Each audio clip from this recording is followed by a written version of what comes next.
Bismillahirrahmanirrahim. Assalamualaikum warahmatullahi wabarakatuh.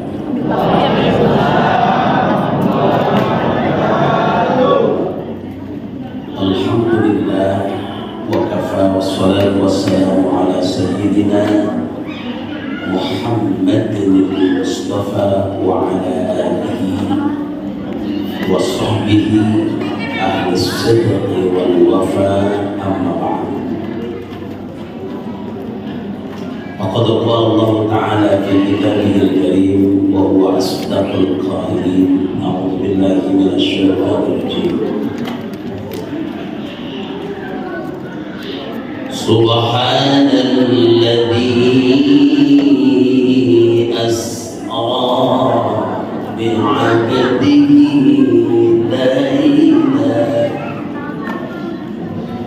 laylan minal masjidil haram ilal masjidil aqsa. Amma ba'du, ayyuhal mu'minun fa ya ayyuhal muslimun wal mu'minun rahimakumullah. Para tokoh masyarakat, para pengurus-pengurus DKM Masjid Baitur Rahman,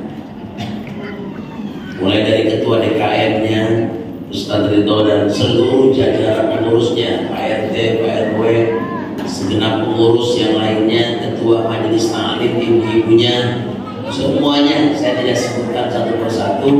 Mudah-mudahan saat ini jam 10 lewat 35 menit, mudah-mudahan kita yang duduk di sini sabar sampai doa, insya Allah dapat berkah. Kalau berkah sudah pasti dapat. Tapi kalau berkah belum tentu, maka saya doakan, saya mintakan kepada Allah yang datang di sini, yang duduk di sini, semuanya mendapatkan berkah dari Allah SWT. Saya doakan juga yang duduk di sini, Neng, tolong jangan ngobrol dulu. Diam nggak apa? Oh, kelerengnya di sana ya? Iya, tadi juga Abi lihat tuh, kelereng yang dua kan? Kelerengnya dua kan? Kelereng kamu dua kan? Hilang di situ ya? Ntar aku temuin diam-diam ya. Diam-diam. Saya doakan semuanya, yang kecil, yang tanggung, yang muda, yang tua, semuanya sehat walafiat. Semuanya saya doakan yang duduk di sini termasuk saya panjang umur sampai usia 100 tahun, sehat walafiat, 100 tahun tidak pikun, 100 tahun kayak umur 60 tahun, 100 tahun tapi masih jadi pemimpin, 100 tahun tapi sholatnya masih rajin, 100 tahun tapi insya Allah hakul yakin bisa masuk ke dalam surganya Allah. Kan enak kalau dia amin, amin, jangan lupa ngomongin jalan, ngomongin atol lah.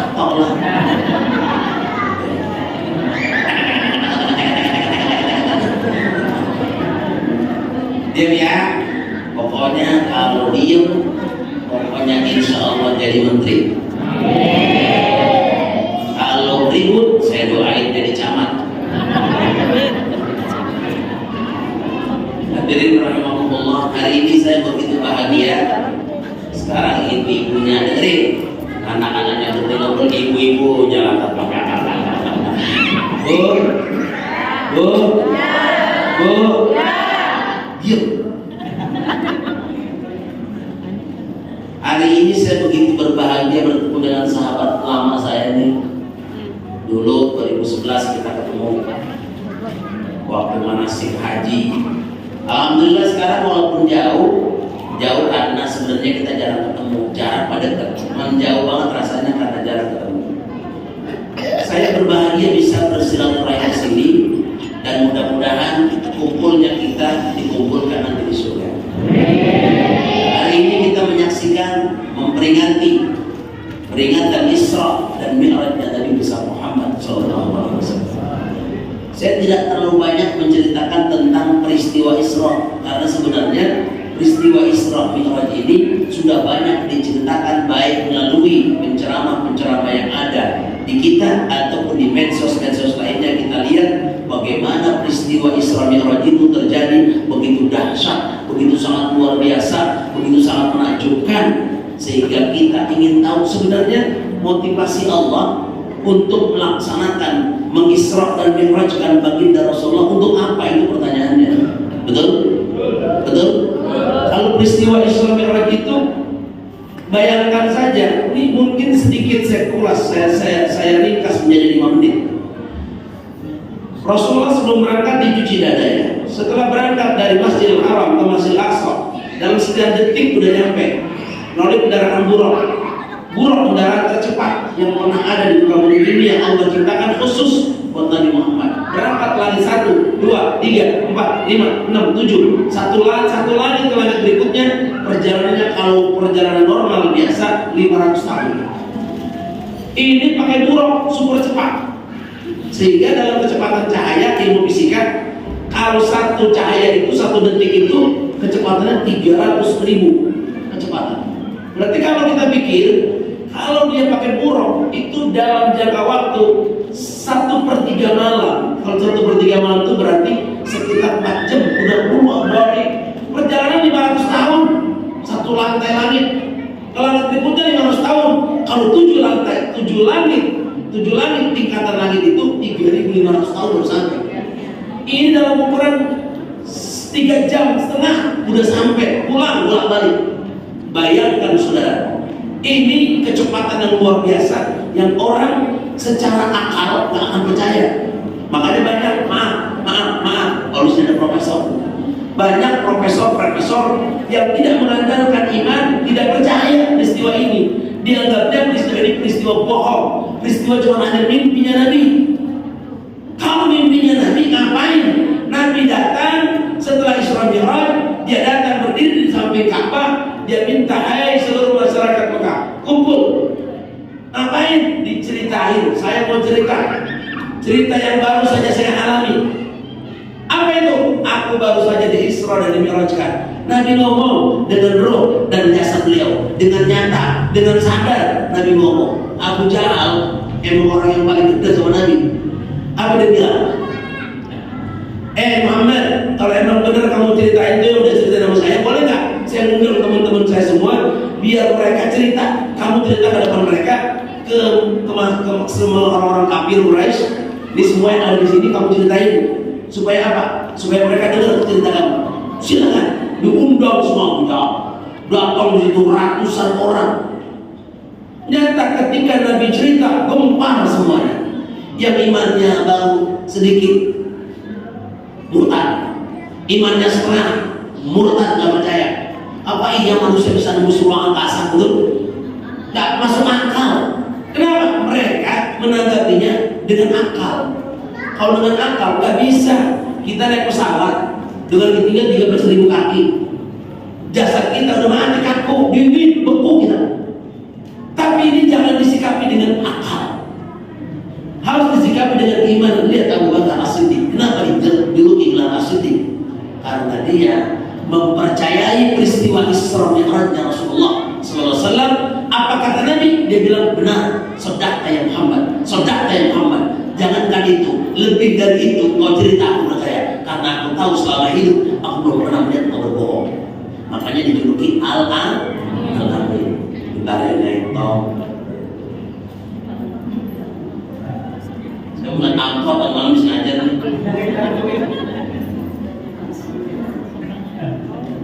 Kalau cerita saya sama anak kecil ini tadi dengar, saya kasih hadiah. Bentar dulu.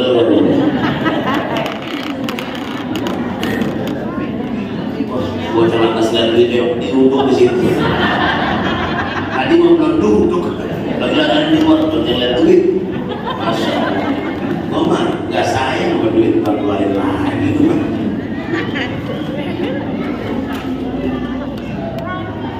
Banyak. Mau itu. Dulu. Terus ini sampai di mana?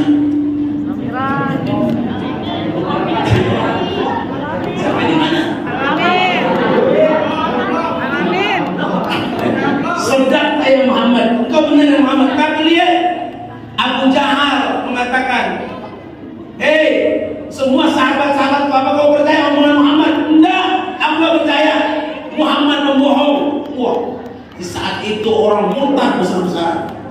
Tapi orang yang diperkuat imannya, Abu Bakar contohnya, dia makin kuat imannya dan dia menyatakan aku percaya, lebih dari itu ya Muhammad kau bicara, aku percaya. Makanya sejak saat itu Abu Bakar, dulu namanya Abu Bakar doang, dijuluki nama Abu Bakar As-Siddiq karena dia mempercayai Rasulullah SAW. Siapa namanya? Abu Bakar As-Siddiq. As-Siddiq itu artinya orang yang membenarkan perkataan Rasul. Saudara yang Allah SWT, itu 5 menit jelas selesai istiwa-istiwanya orang. Pertanyaannya, kenapa Allah mengisra dan memi'rajkan baginda Rasul? Tak dulu belum. Udah saya wahai. Pokoknya dengerin. Pertanyaannya kalau saya selesai ceramah baru saya tanya. Kalau dengerin pasti nih ceritanya alurnya kemana? Ini pasti dapat. Pasti bisa jawab. Yang nggak bisa jawab saya sunatin. udah sunat. Kenapa Allah mengisra dan susah amat sih dan memi'rajkan baginda Rasul? Pertama alasannya karena Rasulullah SAW itu adalah manusia yang diangkat sebagai Rasul dan punya ujian yang sangat berat. Lihat, sebelum peristiwa ini terjadi, Rasulullah SAW mengutus beberapa sahabat hijrah ke Habasyah. Untuk apa? Minta perlindungan karena tiap hari dimusuhin. Abu Jahal dalam satu riwayat tiap hari nguntit Rasulullah SAW. Apa itu nguntit? Ngintilin, dikuntit lagi. Nguntit apa nguntit? Apa yang nguntit apa nguntit? Apa nguntit? Kan ngintilin, ngikutin. Kaget ya Pak? Tadi kita ngintilin, kita kali ngintilin. Apa yang berbuat Abu Jahal? Dia intip. Ketika dia nguntit, diintilin gitu, diikutin gitu. Langsung orang Rasul habis dakwah, Rasul pergi, dia datang, bohong. Itu apa kata Muhammad yang tadi? Itu pembohong besar. Dia memecah belah bangsa. Begitu terus. Setiap Rasul dakwah ke beberapa perkumpulan, Rasul pulang, Rasul balik, dia datang, jangan dipercaya, itu pembohong. Siapa dia? Belum lagi istrinya Abu Lahab. Istrinya Abu Lahab tiap hari kerjanya cuma fitnah Nabi, menjelek-jelekin Nabi, menggibah Nabi, kagak ada berhentinya tuh orang tiap hari. Makanya dalam Al-Quran dinyatakan wa imra'atuhu hammalatal, sampai disebutin dalam Al-Quran saking jeleknya perbuatan istrinya Abu Lahab. Setiap hari memfitnah baginda Rasulullah SAW. Akhirnya Rasulullah mengutus para sahabat berangkat ke Habasyah. Ternyata di sana tidak diterima juga. Dapat perlindungan cuma sebentar, diobok-obok terus sama siapa? Sama Abu Sufyan. Mereka semua mendekati orang-orang Habasyah biar mengusir orang Islam. Gak cukup lama di situ, gak kuat lama. Nabi punya harapan, kalau gitu mudah-mudahan berangkat hijrah ke Taif, insya Allah Islam diterima di sana. Rasul punya harapan besar. Berangkat Rasul ke Taif ditemani oleh sahabatnya. Ternyata cuma satu orang, berdua dia di sana. Sampai di sana Nabi ditimpukin dengan batu, bahkan Nabi berdarah-darah, betisnya itu keluar darah. Kalau bahasa orang Betawi namanya ocor-ocoran, tahu? Kalau bahasa Indonesianya bercucuran. Apa itu ocor? Bahasa Indonesianya? Kan ada pertanyaan tuh, apa artinya ocor-ocoran? Nabi ditimpuki dengan batu sampai Nabi bilang, ya Rabb, ini mau diapain? Agamamu nanti bagaimana? Saya ditimpukin dengan batu, bukan saya yang saya pikirin. Saya mati pun gak apa-apa, tapi bagaimana agamamu ya Rabb? Ternyata datang malaikat penjaga gunung Taif. Gunung ada gunung 1, gunung 2. Datang, ya Muhammad, aku gak tega ngeliat kau dimusuhi oleh umatmu. Sekarang kamu mau apa? Kalau kamu pengen aku balikkan di penduduk Taif, aku balikin. Aku balik semua, musnah semua, gak ada hidup. Aku diperintah Allah untuk menawarkan kepadamu, Apa kata Nabi? Jangan, wahai malaikat penjaga gunung. Justru aku menginginkan nih, dari tulang-tulang rusuk orang-orang Taif akan lahir orang-orang yang beriman, bertakwa kepada Allah Subhanahu wa Ta'ala. Biarkan mereka begitu, karena mereka tidak tahu bahwa aku adalah seorang Nabi dan Rasul. Subhanallah, ini akhlak Rasulullah. Ternyata 2 tahun setelah peristiwa itu, orang-orang Taif berbondong-bondong masuk ke dalam agama Islam. Sampai sekarang Taif itu negara yang paling indah. Saya baru pulang dari Taif kemarin, baru berangkat kurang lebih 20 hari yang lalu saya pulang bersama rombongan. Saya ajak 80 jamaah, 80 jamaah saya ajak full bintang 5. Ada program Taif, ada program Badar, 9 hari padat, 3 kali umroh. Yang pada datang umroh sama saya sekarang boleh datang. Jadi promosi di sini. Bu, manasik 7 kali. Mana ada umroh manasik sampai 7 kali kayak haji di Al-Quran ya. Manasik 7 kali. Biaya sama, terjangkau. Bahkan lebih tinggi dari lain. Saya minta 5 full. Kenapa? Karena pesawatnya apa? Saudi Arabia. Baru pulang dari sana. Ternyata di sana itu dinginnya kemarin 3 derajat. Bayangin 3 derajat kita pakai jaket aja tembus.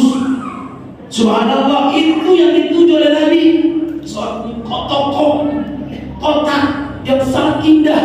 Orang Arab menjadi apa? Menjadi impian. Kalau musim kemarau, mereka datang ke Taif. Di sana dingin.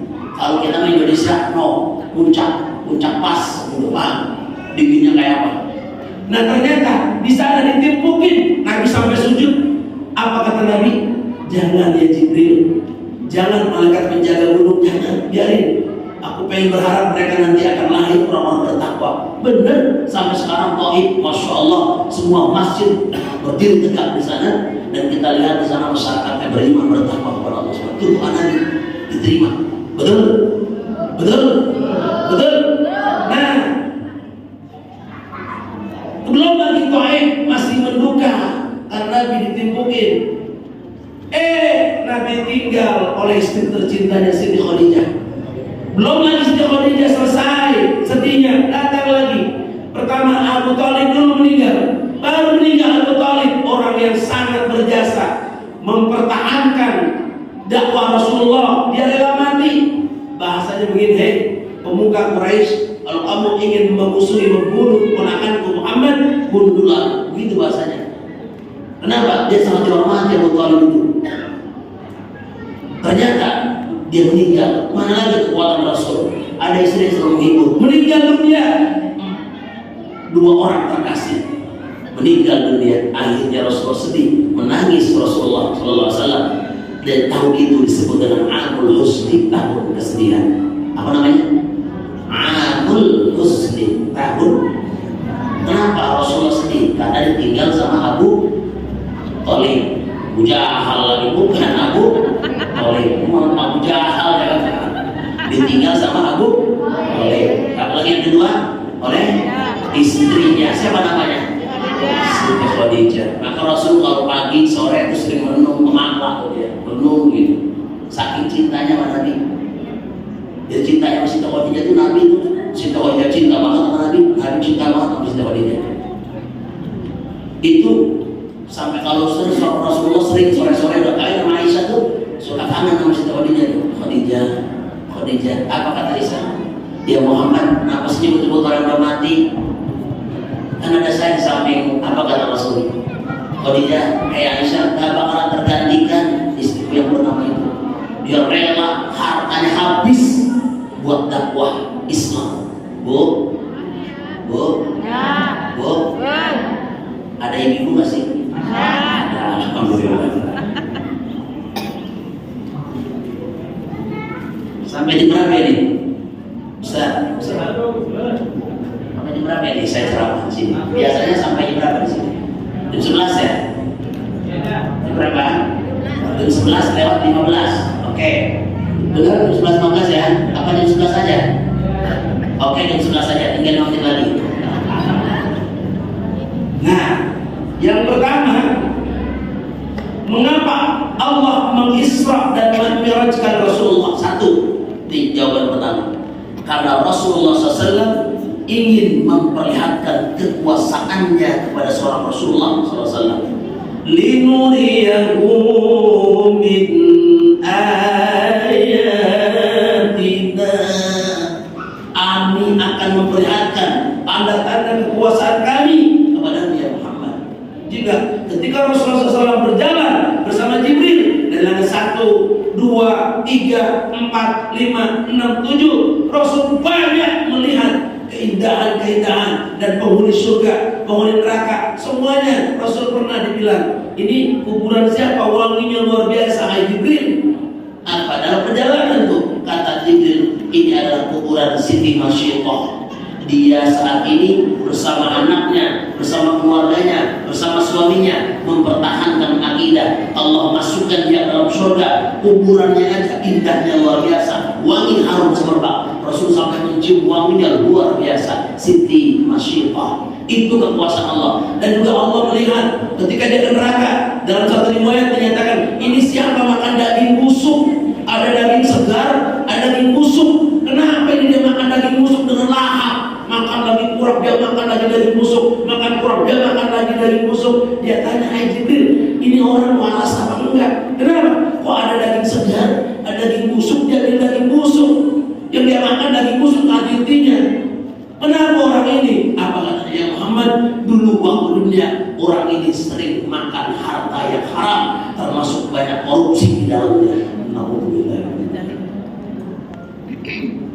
Itu Allah perlihatkan betul siksa-siksa neraka dan juga pahala kebaikan di surga. Sehingga dengan begitu Rasulullah SAW lebih mantap keimanan dan ketakwaan kepada Allah, lebih menguatkan. Bayangkan ketika Isra Mi'raj, Nabi SAW disuruh imam semua di Masjid Al-Aqsa saat itu malam hari. Beliau semua di belakangnya, tengok beliau, ternyata di belakang dia para nabi-nabi sejak Nabi Adam. Semua nabi ada, Nabi Adam, Nabi Nuh, Nabi Ibrahim, semua nabi kumpul di Masjid Al-Aqsa ketika Nabi mau berangkat Mi'raj dari Masjid Al-Aqsa ke Sidratul Muntaha. Itu artinya apa? Artinya deklarasi. Malam itu deklarasi bahwa pemimpin nabi, pemimpin para rasul dari dunia sampai ke akhirat adalah baginda Imamul Anbiya wal Mursalin Muhammad sallallahu alaihi wasallam. Betul? Betul?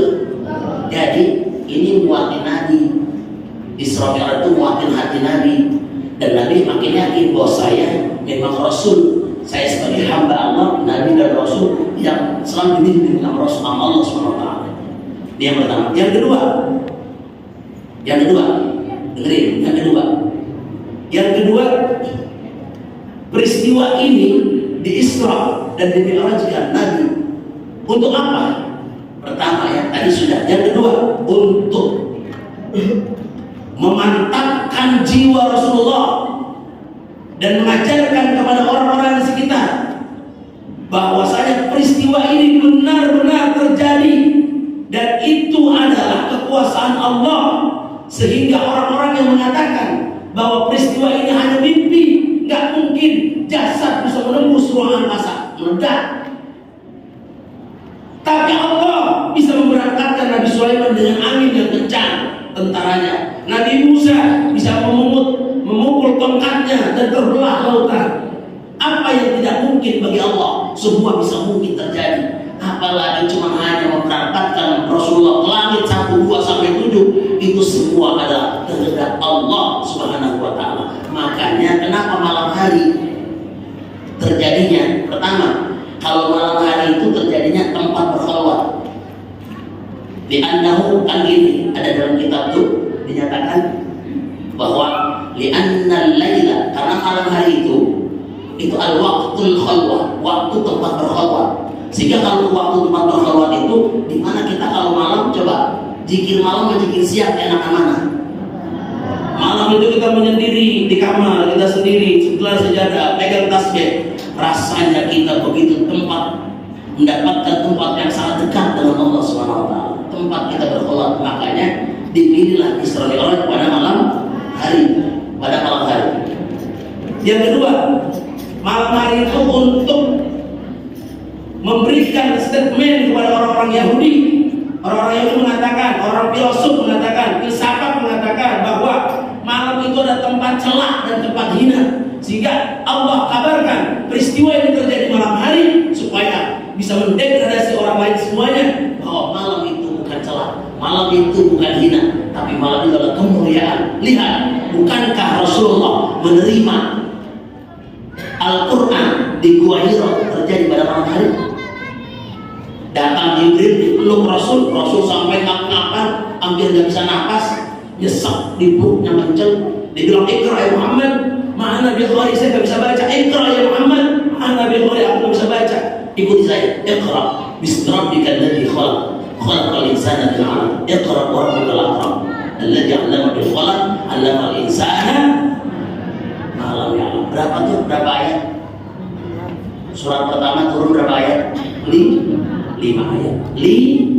Surat apa namanya? Surat Al-Alaq. Bukan surat Iqra, surat Al-Alaq. Betul?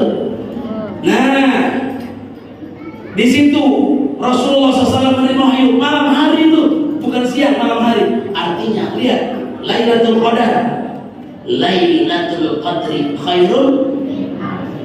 Malam Lailatul Qadar bukan siang, malam. Apapun yang Allah turunkan, peristiwa-peristiwa hebat, peristiwa-peristiwa yang menakjubkan terjadi pada malam hari. Begitu juga Isra Mi'raj terjadi pada malam hari, untuk menolak anggapan bahwa orang Yahudi mengatakan kalau malam itu adalah celah, malam itu adalah hina, malam itu tempat yang jelek. Habis oleh Allah dalam Al-Quran, Subhanalladzi asra bi'abdi lailan. Allah berangkatkan hambanya, Isra diperjalankan, lailan ada malam hari. Itu alasan yang sangat logis yang diungkapkan oleh para ulama kita. Hadirin sekalian yang dimuliakan Allah, apa oleh-olehnya? Apa oleh Isra Mi'raj? Berapa waktu? 50 waktu awalnya, kemudian diringkas berapa menjadi berapa? 45, diringkas lagi 20, 40 dulu, kurangi 55, 9 kali bolak-balik jadi berapa? 5 tinggal. Saya mau nanya sama ibu nih, 5 waktu lancar apa mampet? Mampet. Bu, 5 waktu lancar apa mandek? Yang mau mandek siapa tadi? Mudah-mudahan jamaah Masjid Baitur Rahim 5 waktu lancar. Kata Allah dalam Al-Quran, wasta'inu bis-sabri was-salah. Minta pertolongan kepada Allah. Bis-sabri dengan sabar, was-salah dan dengan sholat. Ingat, kalau pengen punya kesuksesan, kalau pengen Allah berikan kemudahan dari setiap problem-problem yang kita hadapi, kuncinya cuma 2. Apa itu? Sabar, sabar. Sholat. Rasulullah kalau punya masalah, pusing, dia langsung ambil wudhu, langsung dia sholat, dia munajat sama Allah, selesai. Kalau kita pusing, minum wadrek, itu kita. Kalau Rasul pusing, langsung ambil wudhu, langsung. Orang pondok lama kalau pusing minum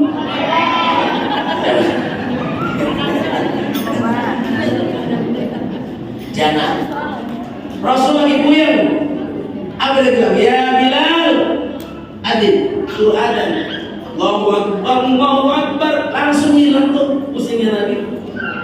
Orang ulama zaman dulu kalau punya masalah, sulit masalah, puyeng, pusing, langsung ambil wudhu, dia baca Quran, hilang tuh pusingnya. Coba deh sekarang, kalau ibu yang banget ambil wudhu baca Quran, hilang nggak?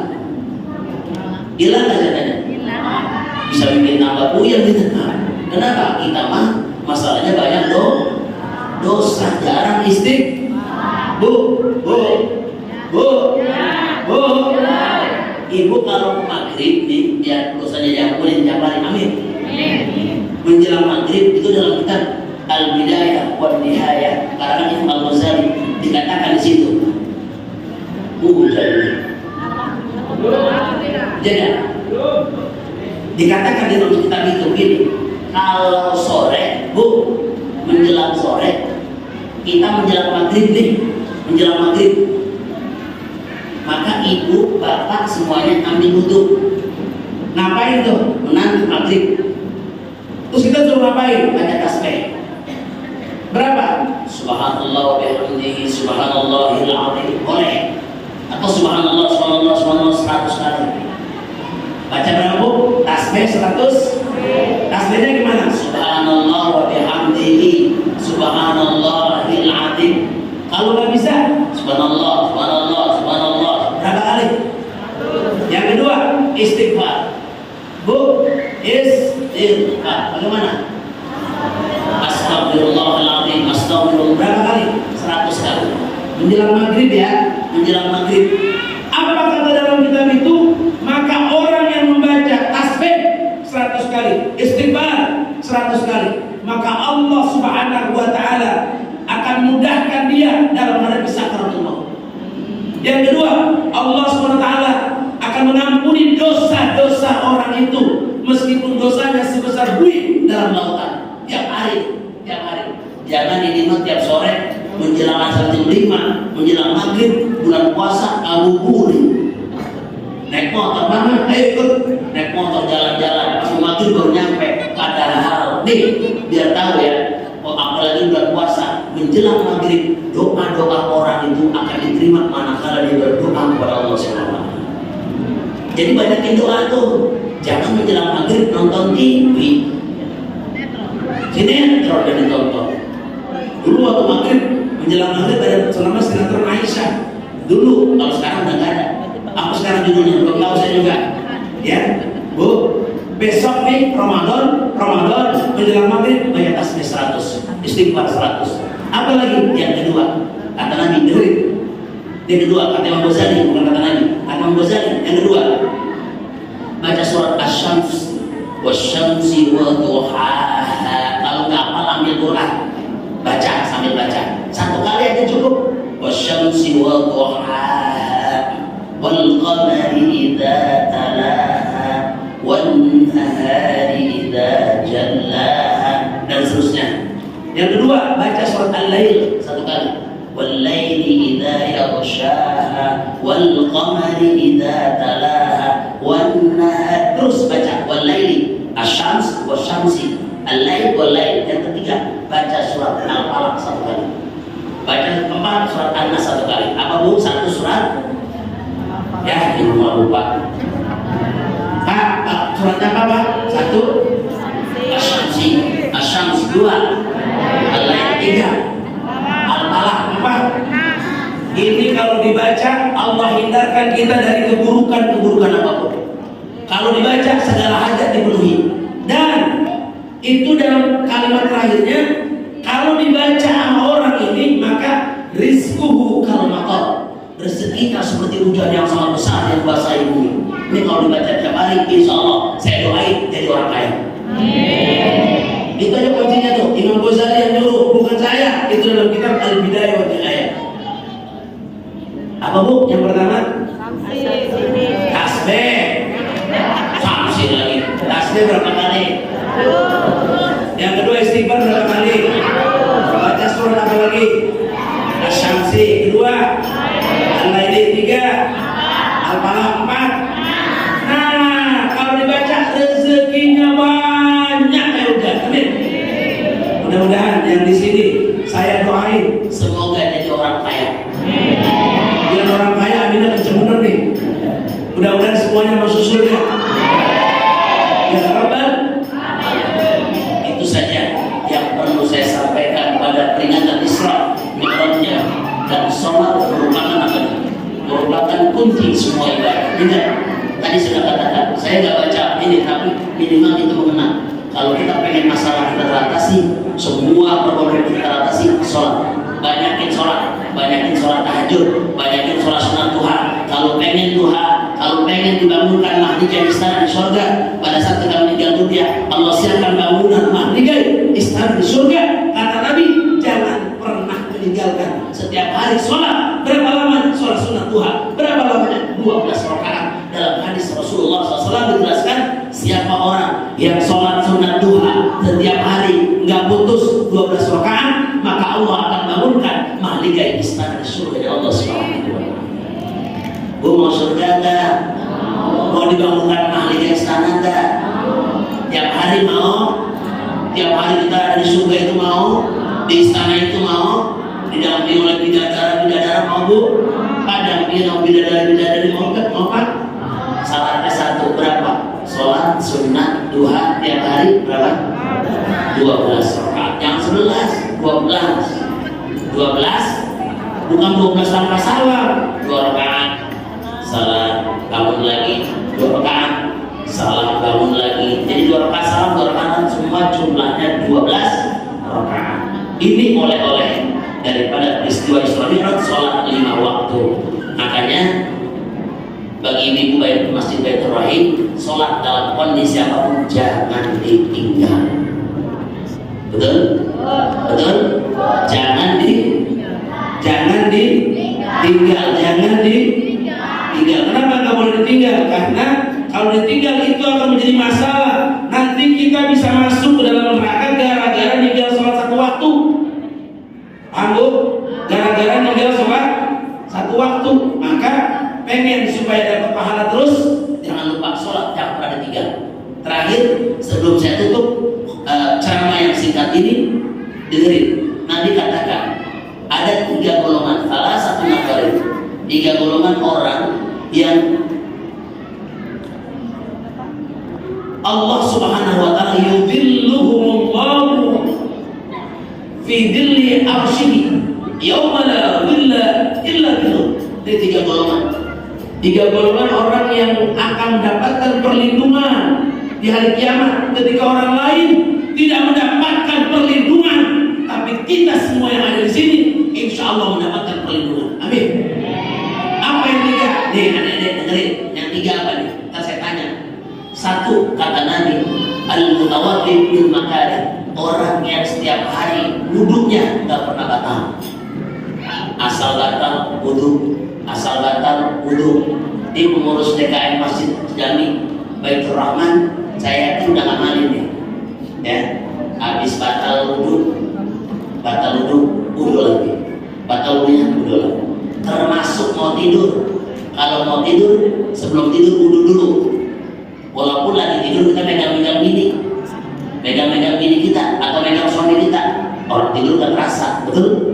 Gak apa-apa. Pas bangun kita wudhu, kita sholat tahajud, sholat sunat yang lainnya, sholat subuh, kita punya wudhu, batal wudhu lagi. Ini yang menyebabkan Bilal sendalnya itu tek. Rasul bilang, ini sendal siapa kalau kedengeran di surga? Dia panggil, sendal Bilal ini kedengeran. Nabi nanya, ya Bilal, apa yang menyebabkan ini sendalmu? Udah di surga sendalmu. Apa ya Bilal? Apa kata Bilal? Ya Rasul, saya tidak punya amalan apa-apa. Emang amalan apa yang Bilal makan? Saya tidak punya amalan apa-apa ya Rasul. Terus apa dong? Kenapa sendal kamu ada di surga? Udah apa? Suara sendal kamu tuh ada di surga. Aku dengar. Apa kata Bilal? Ya Rasul, saya cuma ngamalin. Saya setiap saat nggak pernah berhenti berwudu. Kalau batal wudu. Maka mudah-mudahan yang di sini praktekkan habis batal wudu lagi. Insya Allah besok dapat naungan di sisi Allah Subhanahu wa ta'ala. Yang kedua, al-masyi fil masajid fil dhulri, orang yang berjalan menuju Masjid Jami Baitur Rahim untuk apa? Untuk sholat berjamaah, untuk sholat-sholat yang lain fil dhulri, dalam kegelapan, di mana gelap gulita, banyak hambatan, hujan, geledek, petir, tetap waktu sholat hayya 'alas shalah, jalan juga dia, walaupun pakai payung, nggak pakai payung pun dia pakai sejadah, dia begini, susah payah dia datang ke masjid, pengen sholat berjamaah. Allah udah catat orang-orang yang kayak gini nanti di hari kiamat dia mendapatkan perlindungan Allah Subhanahu wa ta'ala. Amin apa? Dua. Yang terakhir, wa mut'imul ja'i'in, bahasanya gitu. Orang yang kasih makan orang yang kelaparan. Inilah makanya ada cerita.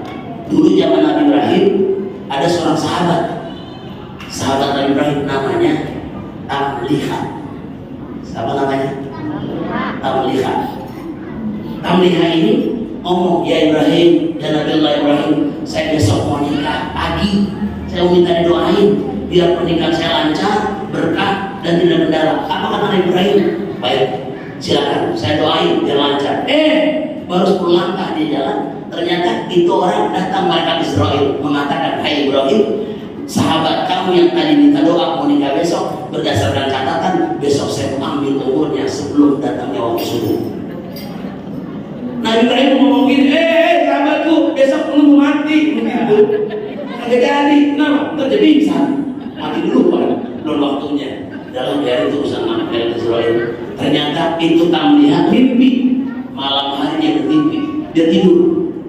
Ketika dia tidur ada suara begitu, hai Om Liha.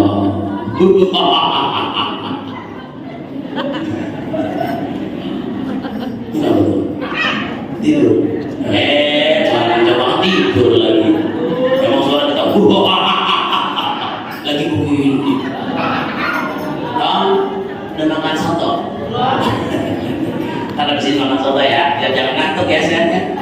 Nah ternyata, wahai Om Liha, berangkatlah kau ke sebelah utara kota Mekah, bawa uangmu, bawa madu, bawa makanan yang cukup, bawa dan bawa ke sana. Dia berjalan satu kali kata, ini bukan apa nih, ini mungkin kembang tidur lagi, ada lagi suara, hai Om Liha, bawa uang kamu, bawa makanan secukupnya, bawa, berjalanlah ke sebelah utara kota Mekah. Bawa lagi yang kedua, ragu juga dia, datang lagi, tidur lagi, bangun lagi, pertengahan malam dia bangun, ada suara yang sama. Dia mengatakan, ini bukan berita apa, ini pasti ada apa-apa. Dia bawa uang, dia bawa makanan secukupnya. Kalau bahasa orang dia apa? Panggul nih. Dia bawa berjalan ke sebelah utara kota Mekah. Sejauh dia jalan 1 mil, 2 mil, 3 mil, kok gak ada apa-apa. Ternyata pas dia mau pulang, wah ini apa? Gak ada apa-apa ini. Balik, pas mau balik, dia mendengar ada sebuah rumah yang udah mau roboh. Di dalamnya dia intip, ada nenek-nenek. Ada siapa? Ada siapa? Ada siapa? Ada siapa? Ini judulnya nenek-nenek. Ada nenek-nenek lagi apa? Lagi nangis. Di sini ada anaknya separuh bayar lah. Ya sekitar usia kita begitu. Ada anaknya 2 nangis. Asal bangun mak, udah mateng belum nak? Ntar kan dia lagi diaduk kan. Padahal itu tulang, nggak ada dagingnya, tulang doang. Dia tanya, Nek, kamu kenapa bu? Itu yang dimasak apa? Anak saya 3 hari hampir mati, udah gak kuat, angkat palanya gak kuat, saking kelaparan, wahai Tuhan. Dia nggak ngomong itu siapa? Ini apa yang dimasak? Ini tulang doang. Lu kenapa kamu masak tulang? Ini cuma pengen kirain anak saya. Mau dia makan, kapan matanya dikit lagi, nah kapan matanya dikit lagi, nah ya Allah, ini rupanya makna mimpi saya. Dia bawa ini uang, dibungkus pakai bungkusan apa?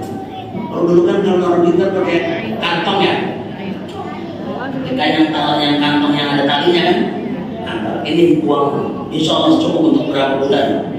Ini makanan, ada madu, ada roti, ada kurma, makan, ada daging di situ.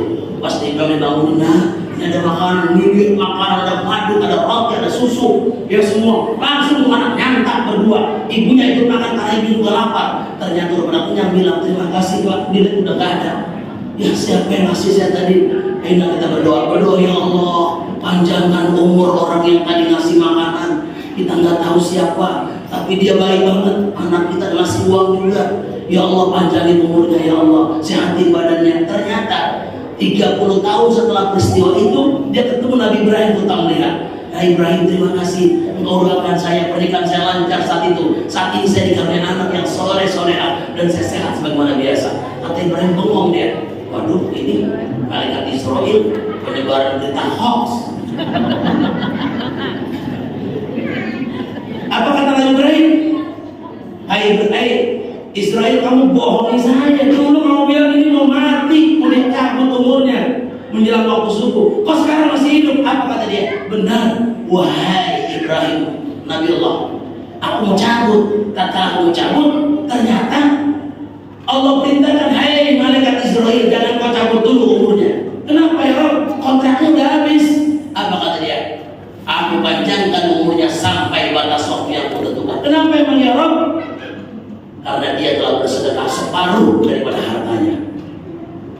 Bisa jadi orang yang sering sedekah itu mati. Tapi kalau sering sedekah, Allah panjangin umurnya. Amin ya Pak? Orang banyak aminnya.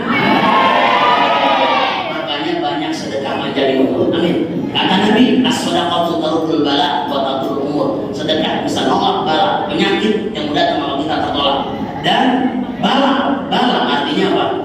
Bala yang datang sama kita semuanya tertolak. Insya Allah kita terbebas dari bala, bencana dan musibah manakala kita sering sedekah.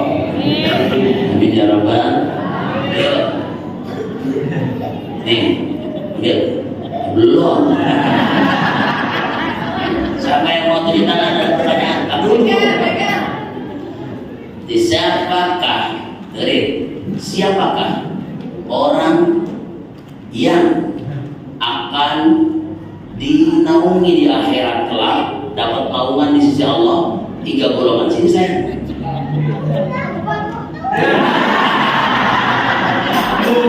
Ayo, ini bentar bangun. Ya, ayo.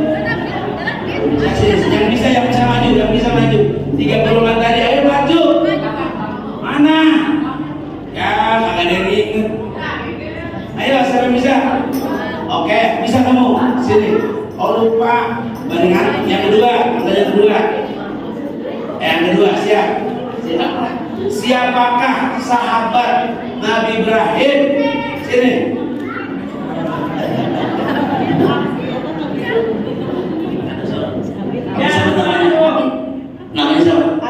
Namanya siapa? Abid. Siapa nama sahabat Nabi Ibrahim yang umurnya panjang, dipanjangin sama Allah, udah mati tapi dipanjangin karena sedekah? Namanya siapa? Tamliha. Iya. Bu, betul kan namanya? Betul. Oke, ambil. Tapi betul nggak Bu? Betul. Oke, kalau betul saya kasih uang ini. Sama nama Abid ya. Orang tuanya ada di sini. Lagi kerja. Ya, hari ini kerjamu belum. Di Islamiyah. Ada Islamiyah apa? Ada di Islamiyah. Ya. Nah, namanya Abid. Oke, pesan saya rajin sholat ya. Oke, nih pegang dulu. Tapi jangan lupa.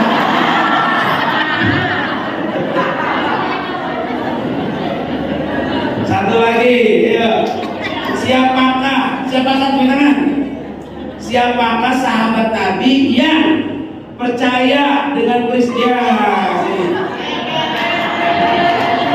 Namanya siapa? Yayan mah supir saya mati. Supir saya namanya Yayan mati. Ini namanya siapa? Geger. Yayan apa Geger? Nama si Geger. Orang ngomongnya bener Geger. Nama panggilan, jangan nama Geger. Geger kan orang. Nama aslinya siapa? Namanya cakep banget kalau Geger. Ya, oke, Muhammad. Siapa nama sahabat Nabi? Abu Bakar As-Siddiq. Namanya As-Siddiq, gelarnya apa? Siddiq. Artinya apa Siddiq? Kalau percaya pada Nabi Muhammad. Iya. Tepuk tangan buat Muhammad. Tapi juga jangan lupa ya, kalau ini walaupun namanya Geger, tapi bocah pintar ya. Nih, ambil. Tapi juga setelah kita. Oke, terima kasih. Mudah-mudahan berkah selalu panjang umur, sehat berhasil. Wa sallallahu ala sayyidina Muhammad wa man kana bima 'allamana wa 'allimna alladhi yanfa'una. Rabbi faqih wa faqih ahlana wa qarabat lana fi dinina ma al-qudri wa dzakara bi rahmatika ya arhamar rahimin. Rabbana atina fid dunya hasanah wa fil akhirati hasanah wa qina adzabannar. Sallallahu ala sayyidina Muhammadin wa ala alihi wa sahbihi. Alhamdulillahi rabbil alamin.